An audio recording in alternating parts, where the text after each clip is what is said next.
Darkness the Mutation, a second edition short story by Brian Shinomiya.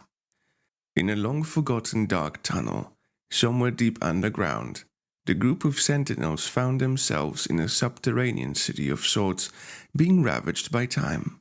Just like the surface world, life became a struggle for survival.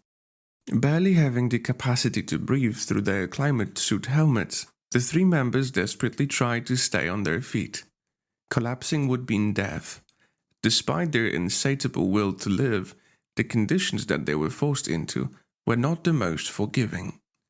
The lack of usable air turned out to be an immense task to deal with, ultimately putting their will to lead quickly and efficiently at risk.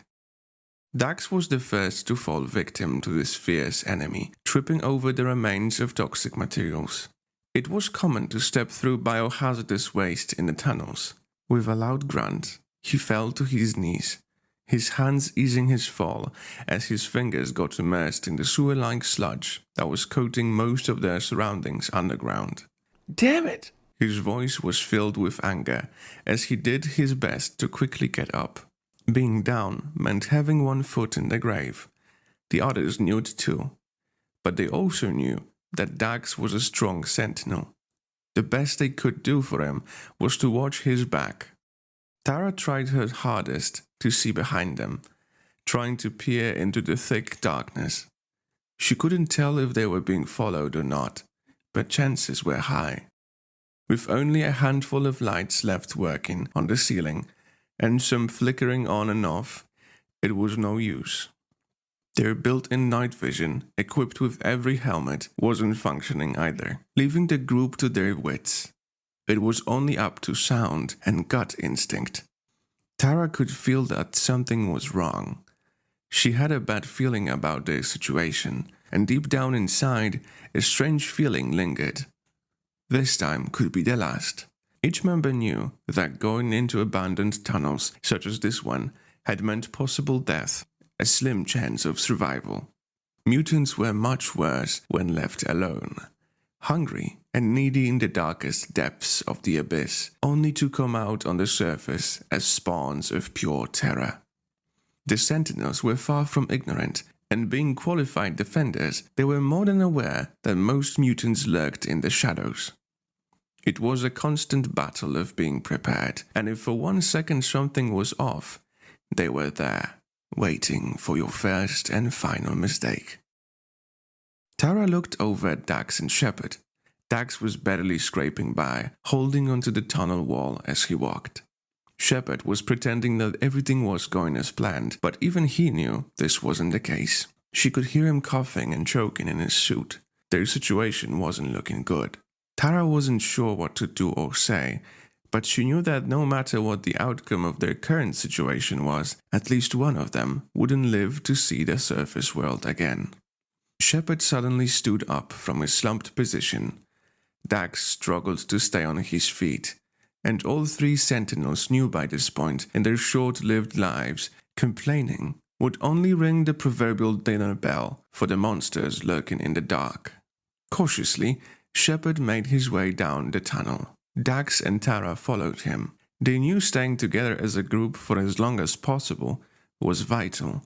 Tara was relieved she couldn't smell the tunnel. Looking at the hunks of rusted metal, puddles of stagnant water, and bodies littering the tunnel, a sight no person should ever experience in their lifetime.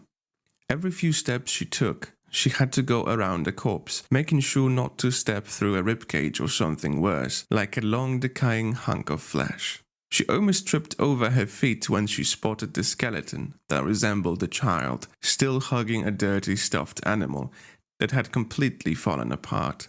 She took one big sigh before shaking her head clean. The apocalypse didn't allow for sympathy and softness. Dax grabbed Shepard's shoulder, only to point to a particularly dark spot on the left wall of the tunnel. Tara looked from behind the two men, confused and conflicted. Door, Dax whispered as quietly as he could. Shepard nodded in confirmation, as he signaled Dax to take a closer look. Carefully, Dax made his way down the tunnel. Keeping a keen eye, he slowly approached the door.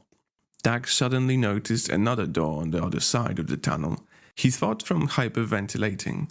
Dax ignited his energy saber, finally reaching the door. Sweat was dripping down his forehead like an unhinged waterfall. He grabbed the handle of the door. He gripped the handle of his activated weapon as the door squeaked open. The group looked around in panic, praying to whatever god they believed in that the noise of the worn-out door wasn't enough to set some mutant alarm off. One mutant meant more, many more. Dax did his best to keep his composure, looking around for anything the group could salvage. As the door opened a little more, the eerie noise of rodent claws echoed, skittering around in the darkness, running away from the sudden surge of light that Dax just let in. He found himself in an empty room, bricks scattered across the floor from a hole punched through the wall on the far side of the room. He approached the hole, his fingers still gripping the thick handle of his weapon, only to find a tunnel dug in the dirt on the other side of the wall. He noticed a few footprints in the dirt. Dax's heart was threatening to burst out of his chest from the sudden surge of stress. There was nothing in this accursed world that could prepare you for the terrors of the tunnels. Dax has heard stories of sentinels being dragged into the tightest holes, snatched away as if they were no heavier than a feather, never to be found again. Every room could potentially mean a trip to the land beyond. Nothing. Shepard's robotic voice asked from behind. No. Dax replied as he sheathed his weapon. The other room was empty. Tara replied, joining Dax and Shepard. The tunnel ends with a ladder going further down. She added. This wasn't good news, and news that the group didn't want to hear. Should we go further down this rabbit hole? Tara asked as she felt her stomach turn. Going back isn't an option, and that tunnel is a dead end. Dax replied, looking at the newly found remains of a tunnel. The group left the room and headed to the end of the tunnel where they found a ladder. Shepard walked to the ladder.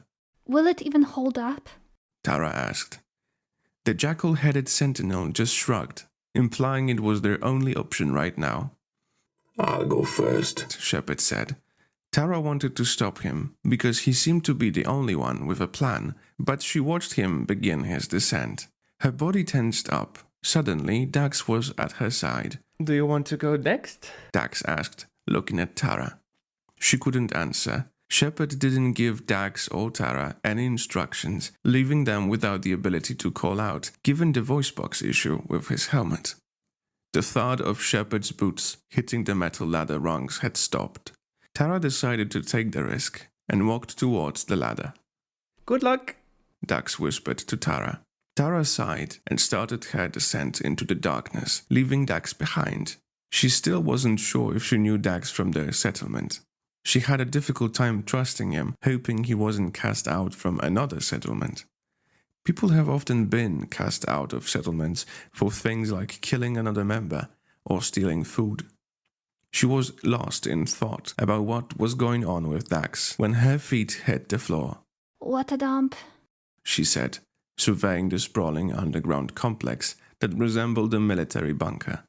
She looked up and Dax started to make his way down. That wasn't so bad, Tara said as she walked away from the ladder. Let's keep going, Shepard said, looking around. The flimsy ladder suddenly started to rattle and buckle, a clear indication that it was giving out as Dax was only halfway down. A handful of metal screws fell from above, sending out a loud metallic ring as they hit the ground. Tara and Shepard looked back in horror to see Dax crashing to the floor. His hands reached for his ankle as he groaned in pain. Everyone get ready, Shepard hissed. The accident rang the lunch bell for every mutant in the area. Shit! My ankle! Dax grunted as Shepard ran over, grabbing a hold of him. We're running out of time, Tara whined. Shepard attempted to lift Dax up. Can you walk? He asked as he let Dax adjust himself on his shoulder. Dax did his best to put weight on his ankle, but sharp surges of pain stopped him from doing so. Tara knelt and felt Dax's ankle. I don't think it's broken, but I'm almost certain it's sprained. Dax moaned from the pain. Nothing permanent, but this injury could get worse in the long run, and you can't defend yourself like this. Tara said as she finished inspecting Dax's ankle. Oh, what do you know? Dax asked, still distressed from the fall. Tara rolled her eyes. Suit yourself, but I wouldn't be so careless if I were you. She said, standing up. Dax, you can rest on my shoulder, but only for a little while. If we get into any trouble, I can't promise you anything. Shepard stated in his emotionless voice. No hard feelings, huh? Dax chuckled to hide just how much discomfort he was feeling from the accident. Let's get going. Shepard ordered, and the two followed, one leaning on his shoulder, the other slightly ahead of them. The tension was rising, most of it coming from Tara. She had thoughts of leaving the group and going on her own, even though the only reason they were alive was because of staying together. However, a wounded person meant a swift death in their world, making Tara more doubtful than usual. They pushed through the cluttered hall, jumping over bed frames, footlockers, and piles of rotted clothes, trying to put some distance between them and the area where the sound came from. Tara noticed tarnished weapons littering the ground. One weapon was conveniently propped up and against the wall. She picked one up as she ran past it. The group rounded the corner and ran the best that they could. Dax was limping alongside them. Suddenly, just as they rounded the corner, they got stopped by two figures wielding energy sabers. The sentinels could tell that the figures were two women. Their slim bodies gave them away. We're human. Dax said as he readied his saber to be activated. Look at this one. You are pretty fierce for someone who's limping. Were you attacked? What happened? One woman asked. An unlucky accident happened. Dax muttered, anger seeping off his every word. He hated that this had to happen to him. Feeling weak was something he wasn't used to, especially in surroundings such as this one. Well, you are in luck, my friend. My partner over here is a combat medic, and she might have something that could help you out. It won't fix what's broken or sprained, but it will temporarily make it so you can walk fine. The second woman added. Why are you helping us? Shepard asked, cautiously as per usual. Consider it a gift from a fellow survivor. The woman laughed a little too loud for Shepard's liking.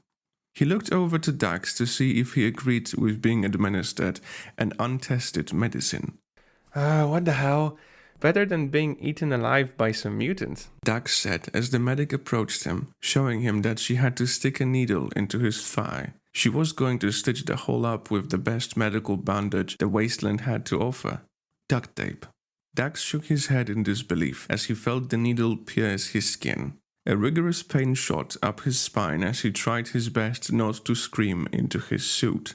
He recognized the medicine. It was the stuff they administered to the poor bunch, the people that didn't leave the surface. It hurt like hell, being it was more like a drug than anything else. Tara tightened her grip on the weapon and felt the materials it was made of give out under her hands.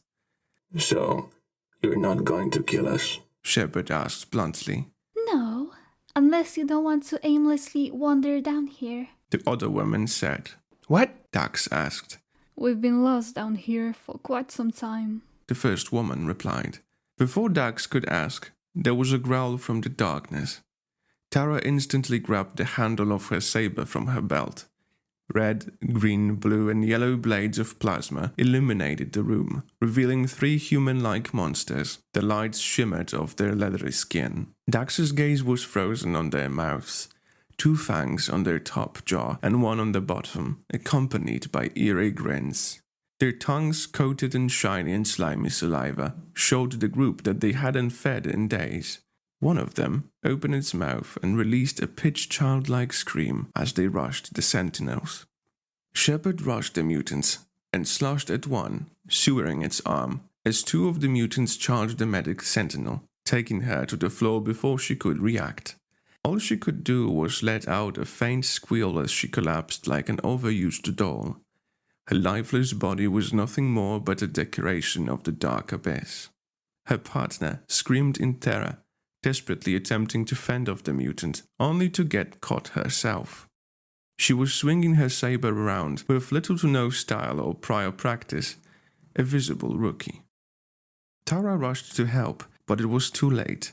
As soon as she swung to kill one of the mutants, another mutant swung its tail, almost sewering the poor woman's head in the process. Tara watched in crippling agony as the rookie fell over like a sack of potatoes, blood gushing out of her neck, feeding into the tunnel's varying liquids. One of the mutants left the fallen sentinel and rushed towards Tara. She slashed at it, and the monster jumped over her, landing between her and Dax, who stabbed it in the back. We need to get the hell out of here. I think I should be able to walk fine now. I don't know for how long, but we don't have time to find out. Dax roared as he pulled Tara with him. The 3 sentinels rushed to flee the room. Dax lagged as Shepard and Tara found themselves rushing down a dark hall. What the hell was that? Tara asked. A new creature. Shepard barked. They were 2 new mutants the group had never seen before. Tara and Shepard rushed out of the hallway into a large opening. The ground from the world above gave out under a large building. They found themselves looking at the top of the building, forming their path to the other side. Where's Dax? Shepard asked. Forget him. We have to go. Tara yelled. Shepard eyed the rooftop warily. Okay, I'll go first to see if it holds up, he replied. Tara looked around the large cavern they were in. She could see something on the far wall moving to her right. She looked to her left and spotted something on the wall. She hoped that the armor on her climate suit was still strong enough to survive a fight. Shepard motioned her to follow him as he reached the halfway point. Slowly she stepped onto the rooftop, but quickly began to run after Shepard as he drew closer and closer. Abruptly, something hit her leg, causing her to tumble to the ground. Tara's strength quickly gave out as she struggled to keep her head up. Her vision was blurry from the hit. Shepard looked at Tara with his hands in the air, indicating something wasn't right. A large bone spike had stabbed her in the leg, sticking out from each side. She looked down at it and yelled in agony. A creature on the wall had flung it with its tail. Shepard had spotted it, but it was too late to warn Tara. He watched as she slowly struggled to get to her feet. Her limbs and head flopped with each movement. Shepard activated his energy saber as Dax emerged from the hall. Tara instantly spotted Dax. To her surprise, he was limping more than running. The drug must have been a flop. He was struggling with pain once again. Tara knew she was out of options. The thick spike sticking out of her leg meant certain death, even if she was to escape the chaos. Potent poison, even a little scratch could take you down, let alone this deep wound. At that dramatic point, something clicked in Tara. She took out a syringe she had been hiding in her pouch, containing the same drug Dax got from the medic. She hid it from the group and decided that this was the perfect moment to use it. Life for a life. She disliked Dax, but she was just about to give up her life for him. Tara let out a scream as she pulled the spike out of her leg, only to start running towards Dax. The 2 mutants sprung their trap and leapt from the walls. Dax struggled to run faster as the 2 leathery-skinned mutants with long spiked tails landed on the rooftop. They flung spikes at him, but missed. Shepard looked to Tara, whose movements were growing sloppier and slower, despite the fact that she still pushed on getting to Dax with great effort. She pushed him behind herself, swinging at the mutants that chased him. Run, run, and don't look back. I am done for. Tara's voice could barely be heard as Dax ran past her. At first, Dax wanted to help fight off the mutants, but Shepard just pulled him, forcing Dax to follow him as Tara bought them precious time. They could hear her fighting back with all she had, screaming and blurting out curse words as the mutants jumped her from all sides. The war cries were brutally silenced as the monstrosities tore into Tara with no mercy, sinking their teeth into her soft flesh and what sounded like the crushing of her bones as if they were made out of twigs. Dax made the mistake of looking back, only to see Tara's body devoured in the shadows as the mutants piled on top of her, behaving as if she was nothing more than a sewer rat. Dax and Shepard were out of breath as they reached a large rusted door at the end of another hall they had forced it open. How many new mutants are down here? Dax roared. Shut the hell up and help. Shepard demanded. The two forced the door shut and scanned the room. They quickly found they were in a large junction with multiple hallways on at least 3 levels intersected. The two didn't bother to look down to see if they were on the bottom floor. Neither of them mentioned Tara. There was no point. They figured she was gone and never coming back. It was a fact the two knew all too well. Come on, let's go, Shepard said, pushing Dax. Exhausted, the two struggled to climb stair after stair. It felt like they were climbing a 1,000-story building, when in reality they were midway between the first and second floor. We have to rest, Dax panted. We could die, Shepard replied. I don't care anymore. Dax mastered the energy to reply before collapsing. Shepard followed suit. The both fell in silence.